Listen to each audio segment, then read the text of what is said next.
Hi friends, Sherry Canino here, and today I am using the January's free download from my newsletter to show you how I've created this 2-page art journal spread.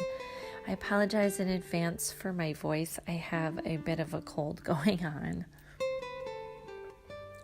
So starting out, I've just drawn some flowers on the two corners of one on each page, and a lot of times I like to just watercolor my flowers and not draw them, but I wanted you to see that you could certainly draw them in first if you didn't feel confident enough to just dive in with the watercolors.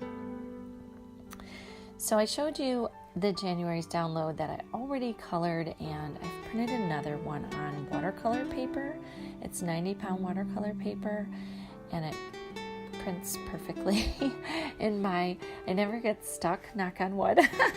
It never has gotten stuck yet. So I'm just coloring the feather with my watercolors, just put down a light wash and then just going over it and adding some more darks, like a darkish purpley color. I can't give you the name of the color because it's a color I created with blending some different watercolors that I had.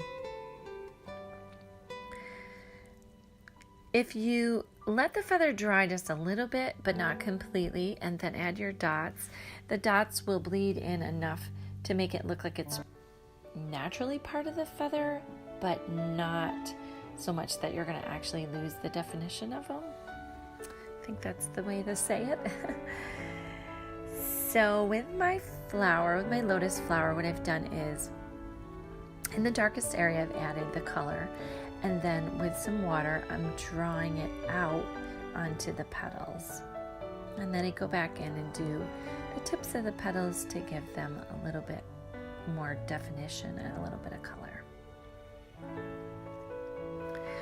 Once I'm done here, I'm going to set that aside to dry before I cut it out.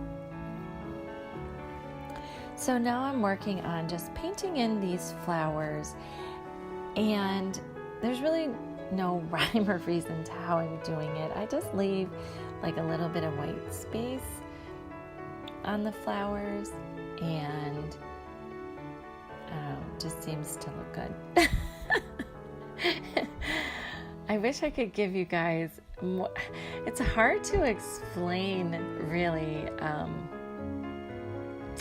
for like watercolors. I guess it's just kind of hard to explain, but you always want to leave a little bit of white space that gives it like some dimension. So like in between the flowers, or not in between the flowers, but in between the petals, I'm leaving like a little bit of white space so that the petals have a little bit of a dimension to them.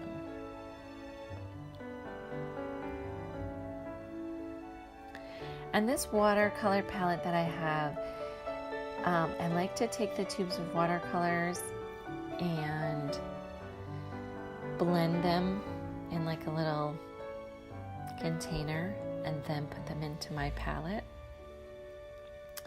So these are not specific colors out of a tube, they're mixed colors. But you could certainly do it yourself, or I'm sure there's colors out there like this. I don't know, it just seems fun, like your little chemist mixing up the colors.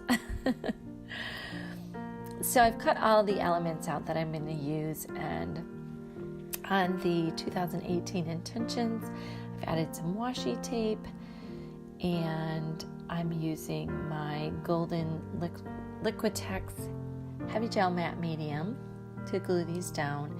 And then I've just used my white gel pen to add some white dots onto the feather and just into that very center of the flower. And I really lost all of my white there. So I'm going to put a quote on here. So I've drawn some lines, and I've been really into the quotes from the Atticus book, Her. And so this says, "Go forth and conquer, for the world is small and you are a giant, and every step you take will make the ground shake as it rises to meet you." And once I'm done writing this, it's just a black pen that I got from Sketchbox this month. I just erase my pencil marks, and then I have like this makeup brush that I dust all the eraser stuff off with. And I forgot to do my stem, so I'm adding a little bit of color to this stem on the lotus flower. Make it darker on one side and a little less on the other. Mine kind of all blended together, but that'll give your stem a little more dimension. Now I picked up these little gold glitter dots or whatever they are from Target. They were $1 and I love them. I love having them sit on my table because they're just really pretty. So I'm adding a few to my page, of course, because, why not glitter?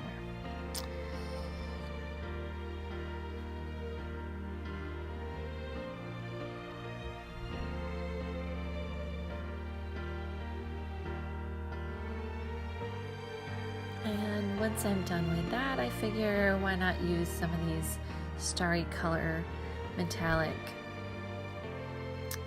watercolors to add a little bit more shimmer to my page. So I just do a little bit on the feather and then just a little bit on my lotus flower.